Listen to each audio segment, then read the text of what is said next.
사랑하는 부산진교회 성도 여러분, 하나님의 은혜와 사랑이 여러분의 가정과 삶의 자리에 함께 하시기를 축복합니다. 오늘 우리에게 주신 하나님의 말씀은 사사기 19장 1절로부터 10절까지의 말씀입니다. 이스라엘의 왕이 없을 그때에 에브라임 산지 구석에 거류하는 어떤 레위 사람이 유다 베들레헴에서 첩을 맞이하였더니 그 첩이 행음하고 남편을 떠나 유다 베들레헴 그의 아버지 집에 돌아가서 거기서 넉 달 동안을 지내매 그의 남편이 그 여자에게 다정하게 말하고 그를 데려오고자 하여 하인 한 사람과 나귀 2마리를 데리고 그에게로 가매 여자가 그를 인도하여 아버지의 집에 들어가니 그 여자의 아버지가 그를 보고 기뻐하니라. 그의 장인 곧 그 여자의 아버지가 그를 머물게 하매 그가 3일 동안 그와 함께 머물며 먹고 마시며 거기서 유숙하다가 넷째 날 아침에 일찍이 일어나 떠나고자 하매 그 여자의 아버지가 그의 사위에게 이르되 떡을 조금 먹고 그대의 기력을 돋운 후에 그대의 길을 가라 하니라. 2사람이 앉아서 함께 먹고 마시매 그 여자의 아버지가 그 사람에게 이르되 청하노니 이 밤을 여기서 유숙하여 그대의 마음을 즐겁게 하라 하니 그 사람이 일어나서 가고자 하되 그의 장인의 간청으로 거기서 다시 유숙하더니 5째 날 아침에 일찍 일어나 떠나고자 하매 그 여자의 아버지가 이르되 청하노니 그대의 기력을 돋우고 해가 기울도록 머물라 하므로 2사람이 함께 먹고 그 사람이 첩과 하인과 더불어 일어나 떠나고자 하매 그의 장인 곧 그 여자의 아버지가 그에게 이르되 보라 이제 날이 저물어 가니 청하건대 이 밤도 유숙하라. 보라 해가 기울었느니라. 그대는 여기서 유숙하여 그대의 마음을 즐겁게 하고 내일 일찍이 그대의 길을 가서 그대의 집으로 돌아가라 하니 그 사람이 다시 밤을 지내고자 하지 아니하여 일어나서 떠나 여부스 맞은편에 이르렀으니 여부스는 곧 예루살렘이라. 안장 지운 나귀 2마리와 첩이 그와 함께 하였더라. 아멘. 오늘 본문에는 어떤 레위 사람의 이야기를 소개하고 있습니다. 레위는 이스라엘 족속 중에 구별된 사람들입니다. 하나님의 전에서 일하는 자들이고 하나님의 말씀을 가까이 하는 종교 지도자들입니다. 아무리 타락한 시대라 할지라도 레위인만은 하나님 말씀대로 살아가야 하는 사람들입니다. 그런데 오늘 본문의 레위인은 다른 지파 사람들과 다를 바 없는 그런 모습으로 살아가고 있습니다. 단순히 한 레위인의 이야기가 아니라 레위인조차 하나님의 말씀을 따르지 않는다는 것을 알려줌으로써 이스라엘 민족 전체가 하나님의 말씀과는 상관없는 삶을 살고 있다라는 사실을 보여주고 있습니다. 이 시간 우리는 본문에 소개되는 레위인의 행동을 통하여서 그리스도인이 마땅히 선택해야 할 삶의 모습을 함께 살펴보겠습니다. 첫째, 거룩한 삶을 살아야 합니다. 거룩한 삶을 살아야 합니다. 1절 말씀을 보면 어떤 레위인에 대한 간단한 소개를 하고 있습니다. 1절 말씀입니다. 이스라엘의 왕이 없을 그때에 에브라임 산지 구석에 거류하는 어떤 레위 사람이 유다 베들레헴에서 첩을 맞이하였더니 에브라임 산지 구석에 살면서 유다 베들레헴으로부터 첩을 맞이한 레위 사람, 레위 지파의 한 사람의 이야기입니다. 출신과 사는 곳에 대한 설명은 아주 자연스럽지만 특이한 정보 한 가지가 함께 언급되어 있습니다. 바로 첩이 있다는 이야기입니다. 당시 이스라엘에는 왕이 없을 때입니다. 왕정이 세워지기 이전에 사사들이 다스리던 시대를 말하고 있는 것입니다. 이 당시에 남자가 많은 아내를 거느리는 일은 범죄이거나 나쁜 일로 여겨지는 시대는 아니었습니다. 그래서 그보다는 레위인이 어디에 살고 있는지를 먼저 주목해 보아야 합니다. 이스라엘 지파 중에서 레위 지파 사람들이 거류하는 사는 곳은 정해져 있습니다. 성막 근처이거나 이스라엘 지역 중에서 지정되어 있는 도피성을 포함한 48개의 성읍, 그곳에 레위인은 살도록 되어 있습니다. 하지만 오늘 본문에 등장하는 레위인은 그러한 지명이 아니라 에브라임 산지 구석에 거류하는 이라고 소개되고 있습니다. 사사시대에 성막이 있던 곳은 에브라임에 속한 실로입니다. 그리고 도피성은 이스라엘의 6곳에 있는데 게데스, 세겜, 헤브론, 골란, 베셀, 길르앗, 라못 등입니다.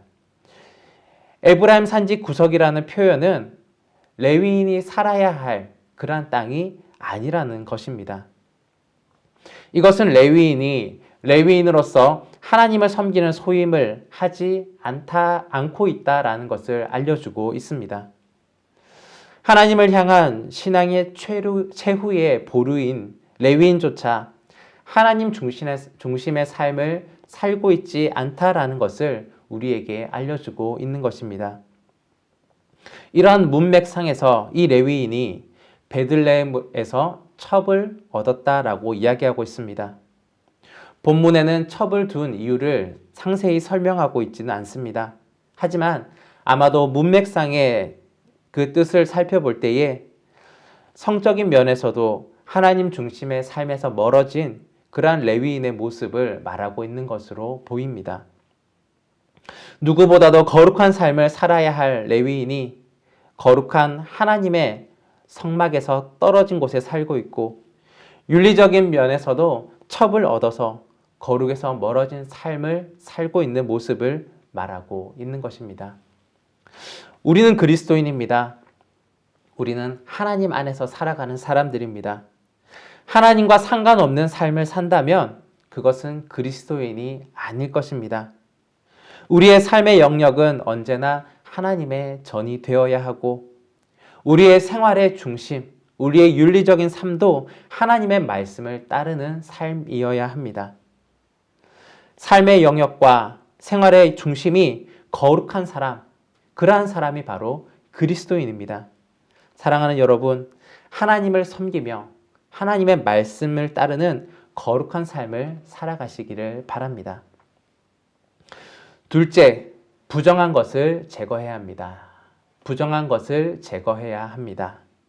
본문에 등장한 레위인의 첩은 다른 남자와 바람이 났던 사람입니다. 2절 말씀입니다. 그 첩이 행음하여 남편을 떠나 유다 베들레헴 그의 아버지 집에 돌아가서 거기서 넉 달 동안을 지내매. 하나님은 행음을 미워하십니다.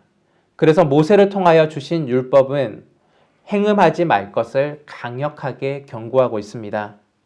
레위기 20장 10절을 보면 이렇게 기록되어 있습니다. 누구든지 남의 아내와 간음하는 자, 곧 그 이웃의 아내와 간음하는 자는 그 간부와 음부를 반드시 죽일지니라. 레위는 분명히 이 사실을 알고 있었을 것입니다. 하나님을 왕으로 모시고 하나님의 말씀대로 살아간다면 행음하고 도망간 그의 첩에 대해서 그 합당한 처벌을 내려야 하는 것이 바로 레위인이 해야 할 일일 것입니다. 혹시 사형을 집행하기에 큰 부담이 있다면, 만약 그렇다면 차선책으로 그 첩을 포기하고 다시 보지 말아야 할 것이 레위인이 취해야 할 행동일 것입니다. 그러나 이 레위인은 그 모든 것과 다르게 행동했습니다. 3절 말씀입니다. 그의 남편이 그 여자에게 다정하게 말하고 그를 데려오고자 하여 하인 한 사람과 나귀 2마리를 데리고 그에게로 가매 여자가 그를 인도하여 아버지의 집에 들어가니 그 여자의 아버지가 그를 보고 기뻐하니라. 레위인은 첩을 포기해야 했습니다. 이 첩은 행음하고 떠난 여인입니다. 하나님 앞에서 일하는 레위인은 음행한 여인을 가까이 해서는 안 되었습니다. 하나님 앞에 거룩함을 유지하기 위해서는 행음으로 부정해진 이 첩을 포기하는 것이 옳고 바른 행동이었습니다. 하지만 레위인은 행음한 여인에 대하여서 어떠한 처벌도 하지 아니하고 오히려 그 여자를 다정하게 대하고 데려오고자 합니다. 범죄에 대하여서 묵인한 것입니다. 하나님의 말씀을 따르지 아니하고 자기 소견에 옳은 대로 행동한 것입니다. 이스라엘은 하나님의 말씀을 따르기로 언약한 언약 백성입니다. 그 중에서 레위인은 모든 지파 중에서 구별된 하나님이 특별히 구별하신 사람들입니다. 하지만 레위인조차도 이 거룩을 저버리고 하나님의 말씀과 상관없이 살아간다면 이스라엘 전체의 모습은 보나 마나일 것입니다. 전체가 타락한 이스라엘의 모습을 알려주는 한 단면인 것입니다. 그리스도인은 세상과 구별된 삶을 사는 사람들입니다. 바른 선택을 하며 하나님의 말씀을 따라 살아가는 사람들입니다. 그렇기에 때때로 버려야 할 것들이 있습니다. 내가 사랑하는 것이라 할지라도 그것이 거룩에 반대되는 죄의 문제이라면 과감하게 결단하고 그 길에서 돌아서야 하는 것입니다. 이 거룩이라는 것은 죄로부터 분리된 것, 죄가 없는 상태를 말하는 것입니다. 날마다 거룩을 위하여 노력하는 삶을 사는 것, 그것이 바로 그리스도인의 삶의 모습입니다. 사랑하는 여러분, 거룩함을 위하여서 부정한 것을 제거하는 믿음의 삶을 살아가는 여러분이 되시기를 바랍니다. 셋째, 단호하게 결단해야 합니다. 단호하게 결단해야 합니다. 레위인이 첩의 집에 도착했을 때 장인은 레위인을 극진하게 대접합니다. 4절 말씀입니다. 그의 장인 곧 그 여자의 아버지가 그를 머물게 하매 그가 3일 동안 그와 함께 머물며 먹고 마시며 거기서 유숙하다가 3일 동안 먹고 마시며 처가에 있었다는 것은 장인이 베푼 호의에 대하여서 예의를 다한 것으로 볼 수가 있습니다. 그리고 이제 넷째 날 아침 길을 떠나려고 했지만 장인은 계속해서 이 레위인을 붙들어서 떠나지 못하게 합니다. 레위인은 장인의 청을 거절하지 못하고 하루를 더 머물렀고 다음날 아침에도 장인이 붙들자 떠나지 못하고 그곳에 머물렀습니다. 결국 5째 날 저녁이 되어서야 그는 자신의 길을 떠나려고 합니다. 아마도 첩의 아버지인 장인은 행음하고 도망가였던 자신의 딸을 받아주는 이 사람에게 대하여서 고마움의 마음을 표현한 것이었을 것이었습니다. 또 다르게 생각한다면 자기가 이렇게 극진하게 대접해 준다면 레위인이 자신의 딸을 데려가서는 그동안 저지른 잘못을 용서해 주고 또 계속해서 잘해 줄 것이라는 기대함이 있었을 것입니다. 문제는 무엇입니까? 레위인입니다. 단호함이라고는 없습니다. 그가 계획하고 머물기로 한 날짜는 3일이었습니다. 집으로 돌아가서 해야 할 일들이 있었을 것입니다. 레위인이 첩의 집에, 장인의 집에 머물면서 한 것은 무엇입니까? 먹고 마시는 것입니다. 즐거움을 즐겼던 것입니다. 장인의 말을 매몰차게 거절하는 것이 예의가 아니라고 생각할 수도 있겠지만 그는 4일째도 5일째도 그 말을 거절하지 못합니다. 그저 먹고 마시는 즐거움에 빠져 있을 뿐입니다. 그리고는 5일째 되는 날 저녁에서야 그의 길을 떠나게 되었습니다. 떠나야 할 날짜도 훨씬 지났고 떠나기에 적절한 시간대도 놓쳤습니다. 세상은 우리를 먹는 것과 마시는 것으로 붙잡고 있습니다. 즐거움으로 우리를 붙들려고 하는 것입니다. 그러나 그리스도인은 세상에 붙들린 사람들이 아닙니다. 신앙의 결단력을 가지고 단호한 믿음의 삶을 살아가야 하는 사람들입니다. 사도 바울은 로마서에서 이렇게 말합니다. 하나님의 나라는 먹는 것과 마시는 것이 아니요 오직 성령 안에 있는 의와 평강과 희락이라. 사랑하는 여러분, 세상은 오늘도 우리를 붙들고 우리를 즐거움과 쾌락으로 붙잡으려고 합니다. 하지만 단호한 결단력이 있어야 합니다. 하나님의 나라는 먹는 것과 마시는 것에 있지 않습니다. 오직 하나님의 나라의 삶들을 살아가는 여러분이 되시기를 바랍니다. 오늘 본문의 말씀은 오늘날 우리의 자신을 돌아보게 합니다. 하나님의 자녀인 우리들, 그리스도인이 어떠한 삶을 살아가야 할지를 알려주고 있습니다. 우리는 거룩한 삶을 살아야 하며 부정한 것을 제거하는 모습으로 나아가야 하며 단호하게 결단하며 하나님 나라의 삶들로 살아가야 합니다. 오늘 하루 하나님의 자녀로 그리스도인으로 구별된 삶을 살아가는 저와 여러분이 되기를 간절히 바랍니다. 기도하겠습니다. 사랑의 아버지 하나님, 오늘 사사기의 말씀을 통하여서 한 레위인의 모습을 보여주셨고 또한 우리의 삶을 돌아보게 하셨습니다. 때로는 우리의 삶이 거룩에서 멀어져 있는 모습으로 달려갈 때도 있고 또한 그러한 모습 가운데 하나님의 사람으로서의 그런 모습이 상실될 때도 있음을 고백합니다. 그러나 우리가 결단해야 할 것은 그 모든 것을 뒤로하고 다시금 하나님 앞에 올바른 삶들을 살아가는 것임을 고백합니다.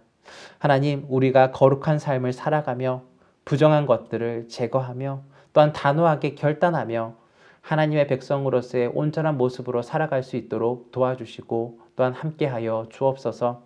오늘도 세상은 우리를 붙들며 많은 것으로 유혹하고 있습니다. 그러나 그러한 것에 흔들리거나 붙잡히는 것이 아니라 하나님의 말씀을 향하여 하나님의 나라를 향하여서 발걸음을 재촉하며 또한 주신 사명을 잘 감당할 수 있는 저희들 되게 하여 주옵소서. 감사드리며 예수 그리스도의 이름으로 기도드립니다. 아멘.